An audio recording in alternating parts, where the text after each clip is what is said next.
Siyəzən şəhərində küçələrə asfalt çəkilsə də tez bir zamanda sıradan çıxır. Nəticədə sürücülər çətinliklə üzləşirlər. Hazırda da rayon mərkəzində bir neçə küçə var ki, xüsusilə yağışlı havalarda daha acınacaqlı olur. Bəs aidiyyatı qurumlar məsələyə nə deyir, izləyək.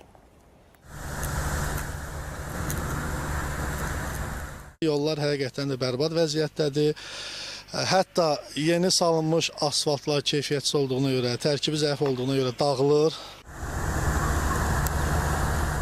Siyəzən şəhərində mərkəzi küçələr də daxil olmaqla yolların vəziyyəti acınacaqlı durumdadır.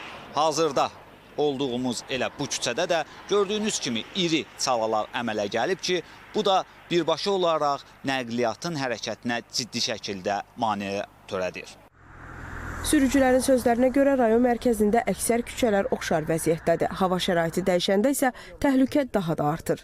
Gənclik qəsəbəsi adlanan küçə yollarını getmək olmur, hamısı tramplin, çalalar. Acınacaqlı vəziyyətdir. Gedə gün neçə dənə mən küçələr göstərim. Dəfələrlə mən özüm Babək Bayramov küçəsində yaşayıram, bildin. Dəfələ icra hakimiyyətinin özünə qəbuluna dedim ki, necə olur? Yolun üst yol düzəlir, aşağı yol düzəlir, sentralın ortada yol qalmır. Bunun yağışı var, istisi var, soyuğu var. Çox çətin bir durum yaranır. Eyni zamanda da avtomobillər sıradan çıxır vaxtından əvvəl. Qəza şəraitləri dəfələrlə şahidi oluruq ki, məhz yolların bərbad vəziyyətdə olmasından müxtəlif qəzalar olur, fəsadlar olur. Siyəzən rayon icra hakimiyyətindən isə bildirildi ki, yaxın günlərdə küçələrin yenidən asfaltlanmasına başlanılacaq. Bu il üçün 8 küçədə bildirdiyim kimi həmin işlərin, asfaltlanma işlərinin aparılması nəzərdə tutulur. Tenderin qalibi müəyyəndir, müqavilə bağlanıb.